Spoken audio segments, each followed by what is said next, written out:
我买了2张彩票，一张中了100万，一张中了1000万。我才将100万的彩票交给爸妈，他们便激动万分，立刻瓜分。这100万我们留一半养老，一半给你妹妹。又对我说，以后你每个月工资少上交500、200吧。毕竟家里宽松了。我正要抽出1000万彩票的手僵住，然后收回，轻轻抚了抚衣袖，看着爸妈狂喜的脸，听着他们盘算的话语，我前所未有的沉默。我能说什么呢？我这个全家贤总是妄想通过表达孝心来博取亲情，连中彩票都第一时间告知家人，讨他们欢心，真蠢。再次摸了摸口袋，感受着那张价值1000万的彩票后，我转身进屋，该收拾行李离开了。我妈见我动作，不由皱眉，你做什么？刚才跟你说话听见了吗？以后你每个月可以少上交200块。她手里攥着那张100万彩票，眉眼间全是亢奋，可看我的眼神还是一如既往的嫌弃。工资以后就不上交了。还有，我指了指她手中的彩票，你们看够了吗？看够了还给我。我妈一下子怔住了，以为自己听错了。我爸也疑惑，晨曦，你说什么？我说彩票看够了就还给我。我很坚定，比过往25年的任何时候都要坚定。爸妈终于听明白了，脸色瞬间变得铁青。我妈2步过来，劈头便骂：晨曦，你神经病啊！这100万你要独吞，你还当我们是你爸妈吗？养大你花了多少钱，知道吗？你要独吞。我很莫名的笑了一声，不知道在笑什么，大概是笑自己从小到大的苦难吧。养大我需要花多少钱呢？小学的冬天穿着破了洞的布鞋，还是妹妹淘汰的，比我小1码，磕得我脚趾全是血泡。初中跟妹妹不同学校，她总有爸妈接送，而我要走近1个小时的路，哪怕下暴雨也得淋回去。高中家里有了电脑，可密码锁只有我不知道，用的时候要申请，还得挑他们心情好时才能申请成功。大学我没上大学，本来考上了本科，家人逼我去读了护理，然后在一家老破小医院没日没夜的料理屎尿，1个月3300的工资，上交2200，现在可以少上交200了，多幸福啊！所以我很郑重的点头，对，我要独吞，不还报警。无论是1000万还是100万，都是我的。爸妈听我说报警，当场震怒。我爸习惯性的操起凳子朝我砸来，你不叫玩意，你报警，你报一个试试。我妈把彩票往兜里一揣，指着我鼻子痛骂：你以为中了100万很牛吗？是谁把你养大的？这么多年你吃我的，用我的，就是还1000万都不够。我不为所动，淡定的连自己都觉得不可思议。我向来懦弱，对父母言听计从，情绪崩溃时也只是哭嚎着求他们也爱我，不要那么偏心。可现在我不愤怒，不害怕，甚至没有感情。大概是彩票带来的思想转变吧，也是那张彩票让我彻底醒悟了。他们根本不配爱我，我已经是千万富翁了，而他们不过是一对自私自利、无知可笑的丑陋中年夫妇。我为什么需要他们的爱呢？我每个月工资上交2200，上交了好几年了，够还你们的恩情了。我笃定开口，伸出了手。彩票还给我吧，不然真报警了。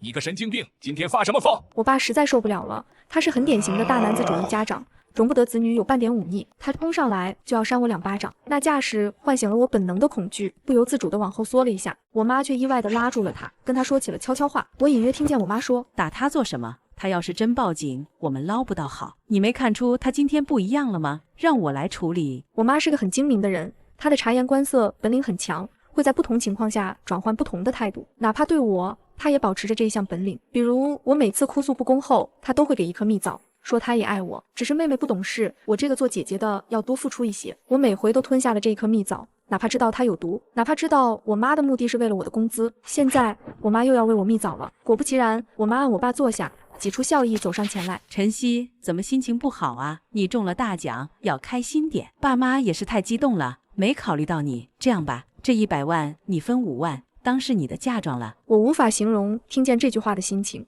只是突然觉得窒息。给5万就是这次的蜜枣啊，我这么廉价。看着我爸愤怒的脸和我妈伪善的笑，内心的胃酸不断翻涌。原来人在这种情况下也是会呕吐的。我跑去了厕所，我妈喊了2声，见我没反应便不喊了。我呕了个干净，才发觉自己眼角满是泪痕。有句话说的真好，他们不是我的父母，但生着我父母的模样，让我始终割舍不下，割舍不下便会徒增痛苦。25年了，也是该了结这份痛苦了。我擦擦脸走出去，还没走到大厅，便听见我妈在兴奋地打电话。对，你姐中了100万，我们留一半养老，另一半给你创业。你不是一直想开奶茶店吗？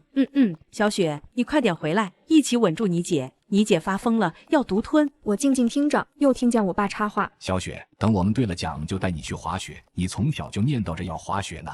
好，不会带你姐的，你姐请一天假要扣好多工资呢，就我们一家3口去。我的反胃感又上来了，可这次呕不出了。我也明白，他们是铁了心要吞掉那100万彩票的。突然意识到那张彩票其实可以让他们大难临头，毫不犹豫，我打开手机录音功能，走了出去。见我出来了，爸妈立刻挂断了电话，换上了一副和善的表情。晨曦，不舒服啊？刚才是爸妈对你不好，你别往心里去。我妈笑盈盈的来拉我的手，我一把甩开，保持着冷漠。你们谈好了吗？什么时候归还彩票？那是我的100万。我提高了音量，我妈脸一僵，强颜欢笑。什么？你的？我的？虽然这是你买的彩票，但我们是一家人啊，钱是大家的嘛。对，钱是大家的。我爸附和，我摇头。这是我前天12月13日在一家福彩中心买的彩票，清楚明白，所以彩票归属权是我的。当然，我可以分点给你们，你们一人1万吧。我话音刚落，我爸的暴脾气就再也压不住了，他怒吼一声踹过来，要不是我躲得及时，肯定被他踹飞了。我妈也彻底翻脸，扯开嗓子大骂：晨曦，你给脸不要脸是吧？给我滚出去！这还是我家呢，你个不孝女，没有资格进我家门，滚！他们破防了，我觉得很好笑，目的也达到了。以后这里确实不是我家了，我不会回来了。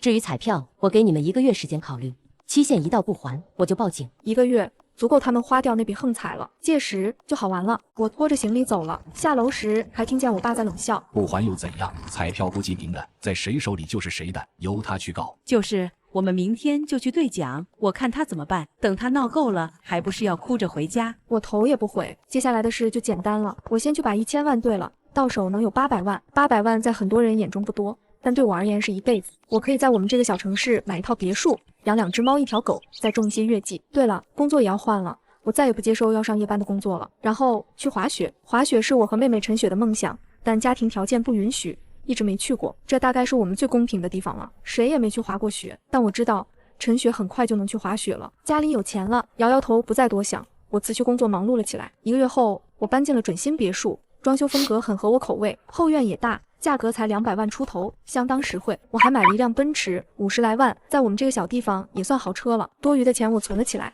等再找到清闲的工作，小日子也能有滋有味了。而时隔1个月，我妈终于打来了第一个电话，她开口就满腔怒火：晨曦，你辞工了，我今天去你医院才知道，你还打算闹到底是吧？这个月家用你怎么上交？原来我妈还以为我是闹着玩的。我计算着日子，抿一口咖啡才开口：明天就是最后的期限了，你们什么时候还彩票？我问你辞职的事，你扯什么彩票？我妈的破锣嗓子极具穿透力，我能脑补出她口水飞溅的模样。我说了，不会上交家用了，所以你们不必管我辞职的事。我把话题拉回正轨。明天中午12点之前不还彩票，警察局见。电话那头是我妈气得咳嗽的声音，随后我爸怒骂一通，最后是妹妹陈雪的声音，她声音很嗲很温柔：姐，你跟爸妈闹什么呢？真是的，钱是家里的嘛，妈不是说了吗？会给你5万当嫁妆的，你什么时候嫁人就什么时候给你。陈雪也递出了廉价的蜜枣。最后说一遍，明天中午12点之前不还彩票，警察局见。我不给丝毫情面，陈雪的声音便不再温柔，她切了一声无所谓的笑。晨曦，彩票我们早就兑奖了，才80万，40万被我拿去开店了，过几天就营业了，剩下40万爸妈本来留着养老的，但想想家里的房子太老了，想卖掉，所以已经首付了一套新房，钱是1分都没了，1分都没了。好，太好了，我露出了久违的笑容。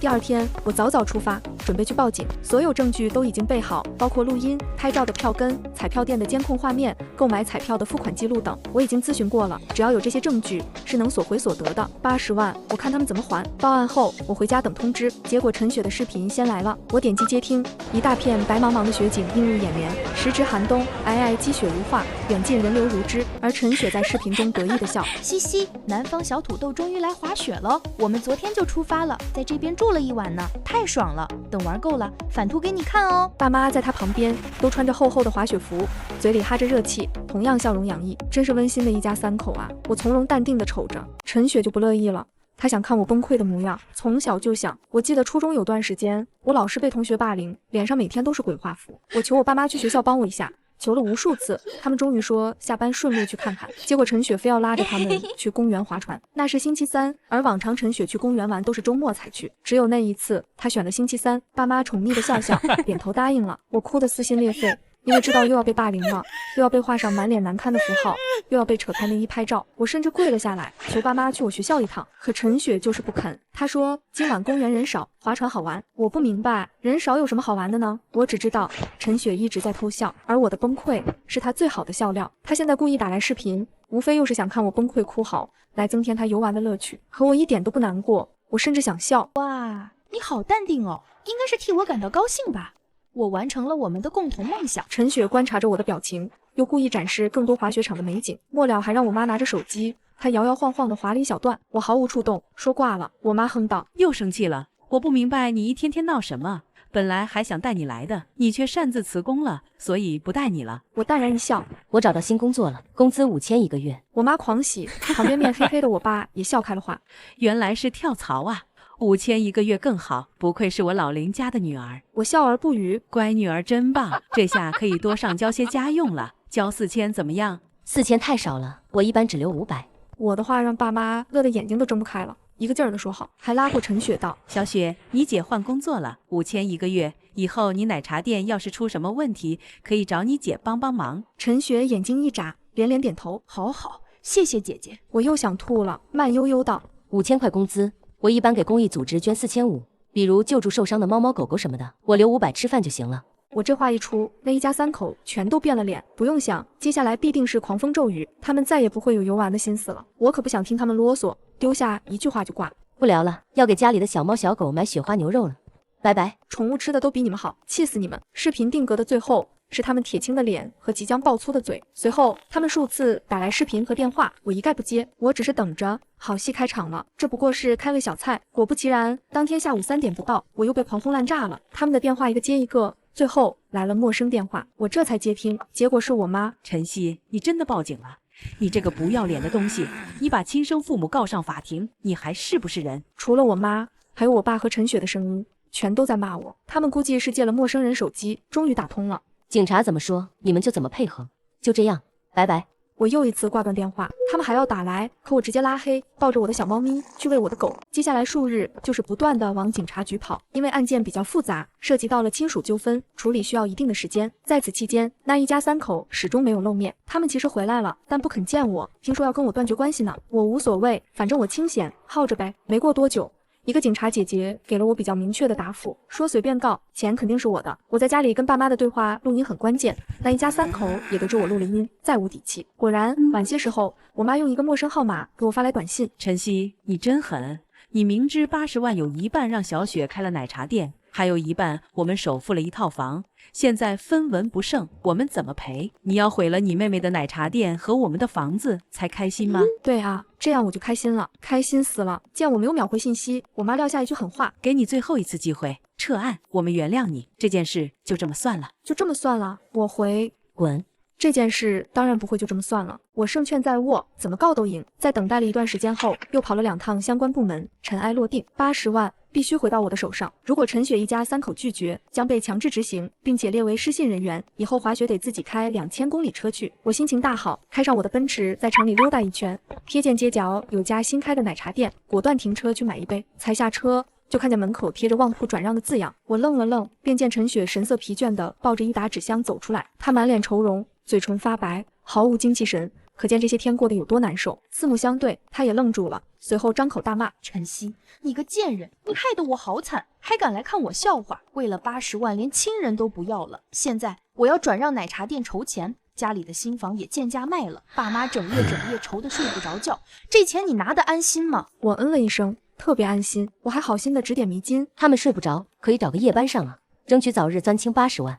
至于你，由于太贱了，应该找不到好工作了，还是继续卖奶茶吧。店没了可以摆摊吗？我免费送你一辆小3轮。我相当正经，助人为乐。陈雪气得双目通红，拼命挖我老底。你得意有什么用？你现在是孤家寡人了，谁都不要你，你也没有家了，是不是到处流浪啊？啧啧，从小就是个没人爱没人疼的废物，还给你80万又怎样？我们还能上街乞讨不成？大不了回到原样。他说罢，又给爸妈打去电话，让他们过来收拾我。爸妈闻言差点没气出脑淤血，然后放下狠话：晨曦，你真以为80万就能压垮我们吗？那么多亲戚，随便接一点都够了，而你从此休想踏进家门一步，我们不认你了。都这个时候了，他们还觉得我会在乎那个家，看来是我以前太愚孝了。以至于他们始终高高在上。我摇摇头，丢下一句话：行，你们慢慢还钱吧，我以后就不打扰你们一家了。我转身离去，光明正大的坐进了奔驰车里。陈雪瞬间呆住，见我启动车子离去，脸色青白一片，又震惊又不解，连忙跟电话那头的爸妈叽里呱啦沟通起来，哼起了小曲，不是嘚瑟，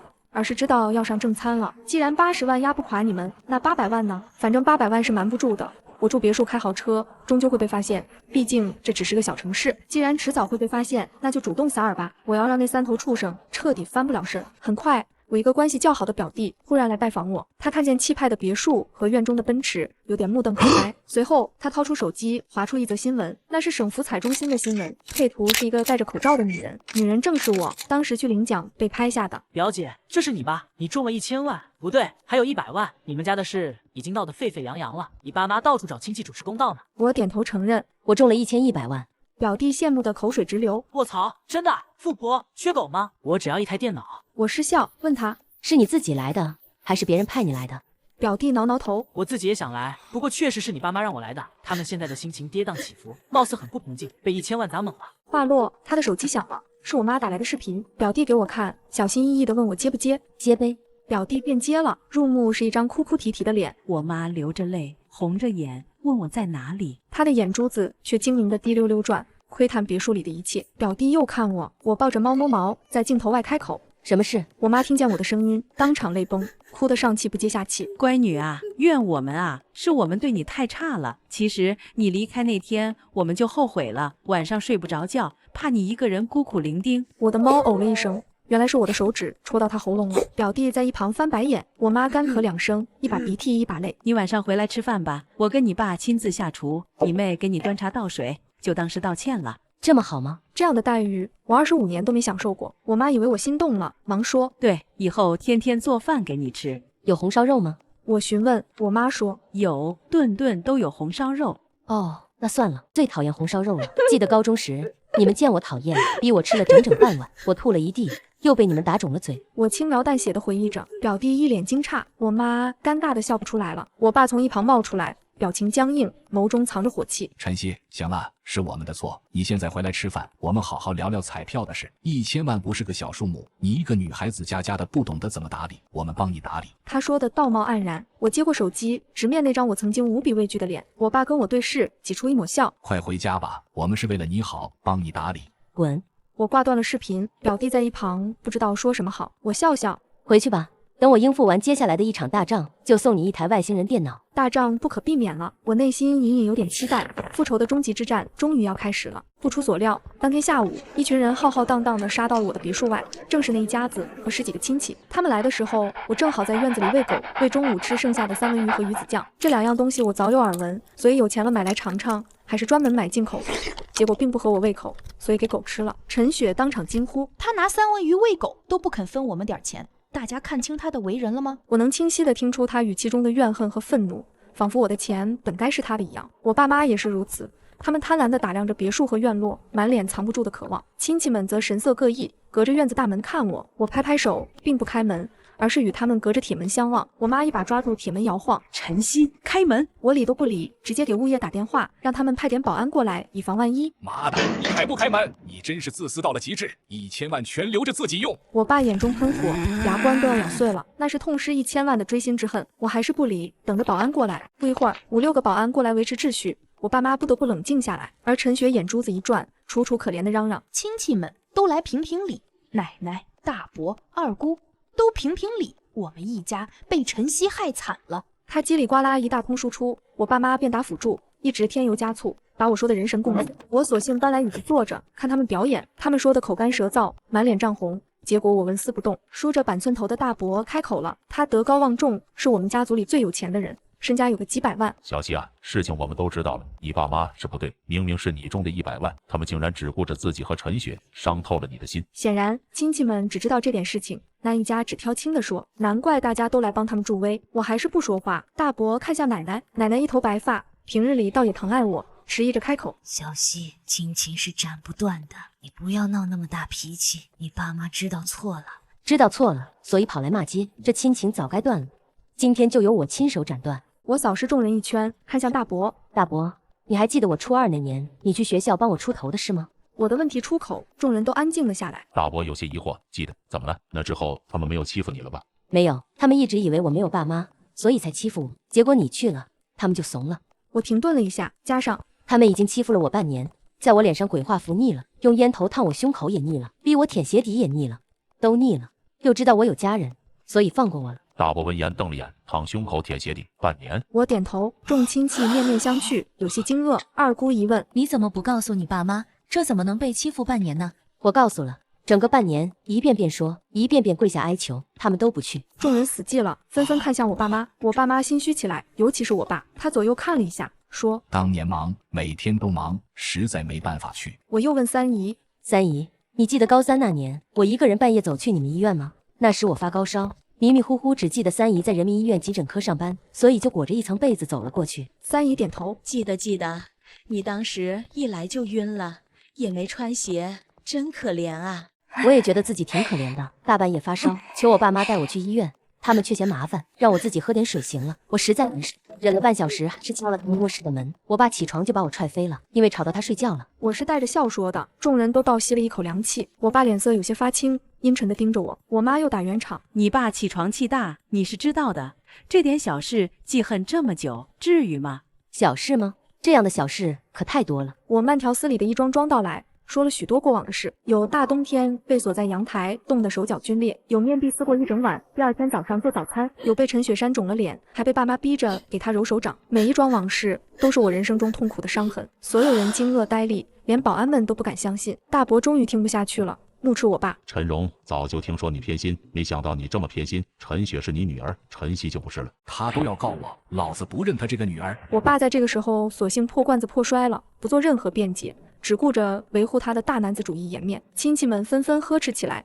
骂他太不是人。我妈忽然扯开嗓子哭起来：都是些芝麻破事，陈曦添油加醋而已，你们还真信了？我就问你们，哪个好人家的女儿会告自己亲生父母？他玩起了道德绑架。亲戚们依旧愤愤不平，可他们终究是来帮那一家子的，最后还是安静了下来。奶奶红着眼眶安抚我：小曦，你受委屈了，我这就叫你爸妈给你道歉。道什么歉？我是他老子，是他该给我道歉。我爸哪里会道歉？他看出亲戚们虽然同情我，但在伦理问题上还是偏向他的。子女告老子，天然不占理，所以他底气十足。我妈也是一路货色，音量都提高了。大家没必要多说了，父母管教子女理所当然，我们就是来管教陈曦的。我们的要求也很简单，请各位亲戚做个见证。他环顾周围亲戚，见大家都不反驳，不由露出一丝笑容。接着他死盯着我：陈曦，3点要求你听好了。第一，立刻上交剩余未用奖金，我们代为保管。第二，将别墅和奔驰过户到小雪名下。第三，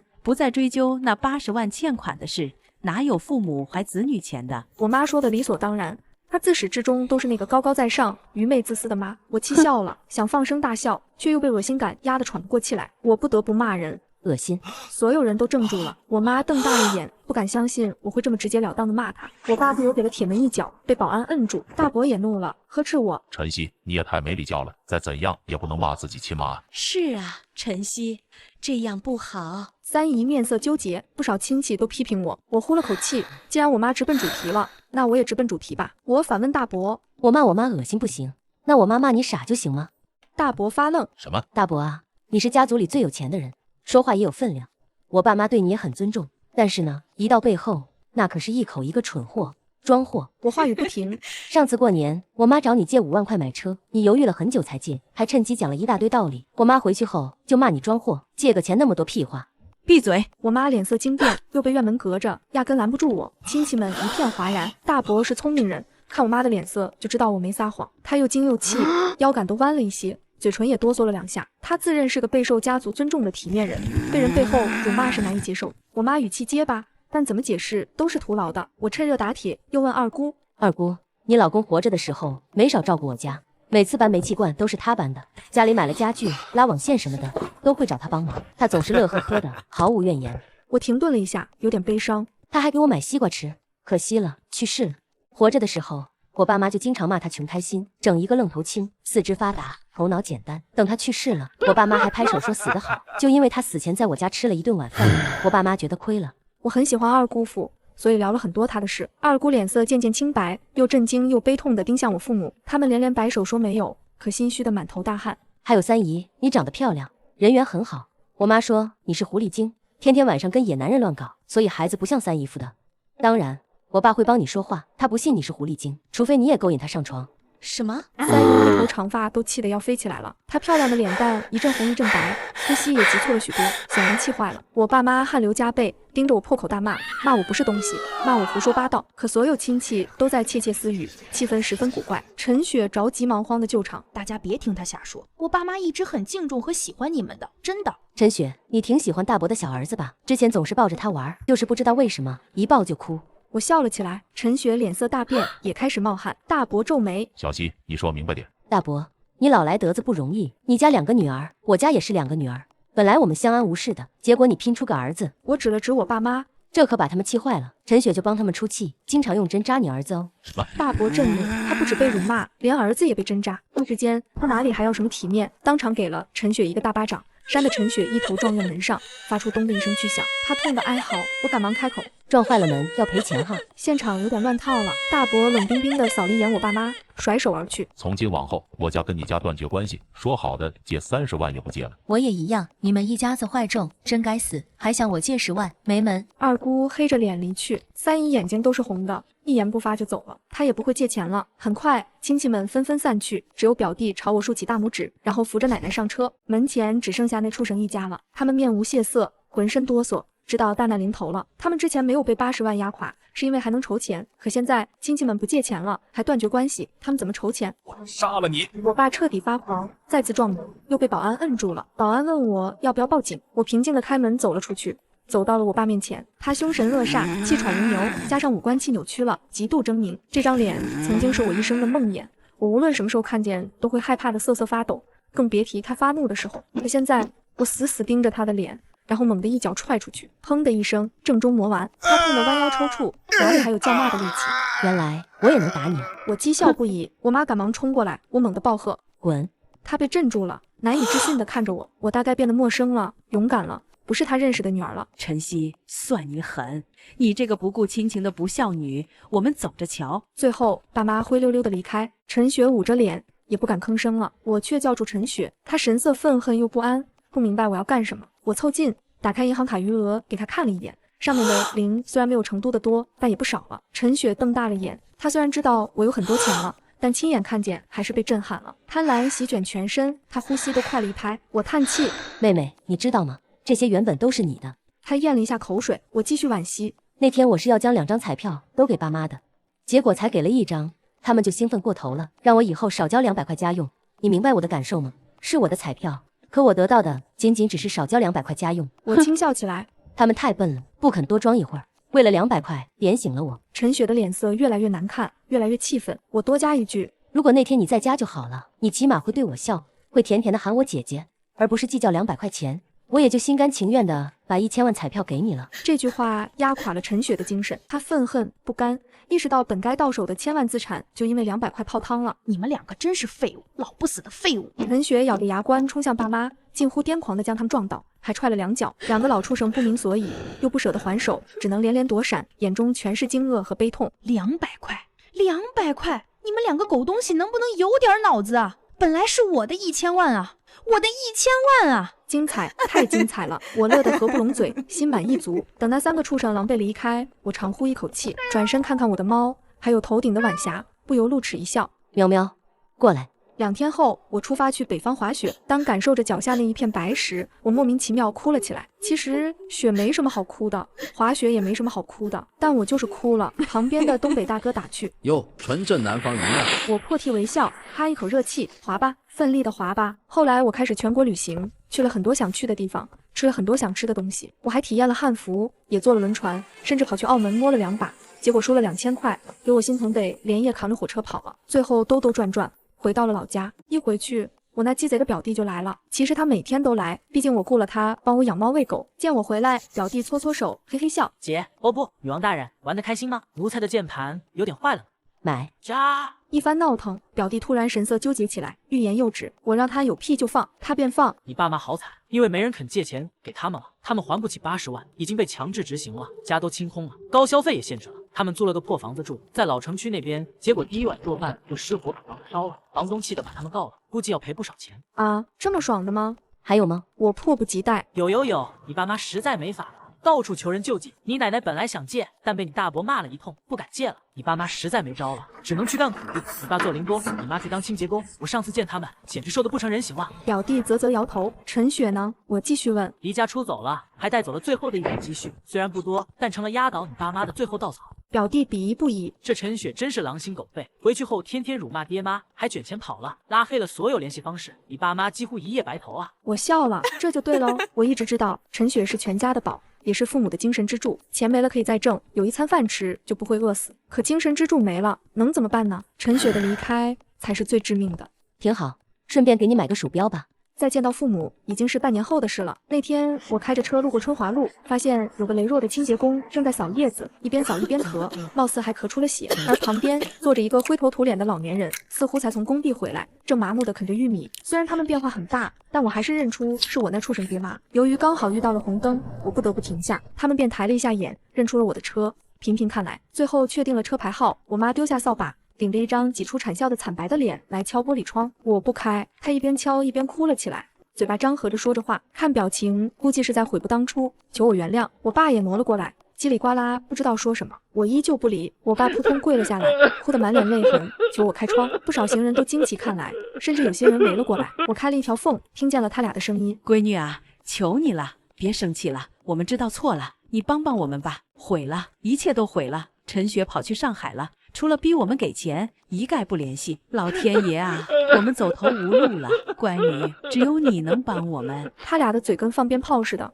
怕是把1年的话都说完了。我想了想，还是打开了窗。爸妈大喜过望，伸手来拉我。乖女儿，我的乖女啊，还是你好，我们最爱你。我没有握手，侧身从副驾驶脚垫上拿起一个鼓鼓囊囊的黑色袋子。爸妈疑惑不已，我直接递过去。我爸眼睛一亮，一把抢过。是钱吗？挺重的。小溪真好，还是小溪好？对，小溪好。我妈喜极而泣，仿佛在深渊里看见了光，迫不及待地扯袋子。由于用力过猛，直接扯烂了，伴随着恶臭飘出，纸张、猫砂、狗狗磨牙棒等东西洒了一地。刚才忘记丢垃圾了，正好给你们，帮我丢垃圾车里吧。我点头微笑，关上了车窗。恰好绿灯亮了，我一脚油门起步离场。后视镜中是他们崩溃的脸和僵硬的身躯，还有那一地的垃圾。我抬手拉下遮光板，挡住了暖色夕阳，视野一片清朗。今晚吃什么呢？有点烦，算了，不想了。只要不是红烧肉，什么都行了。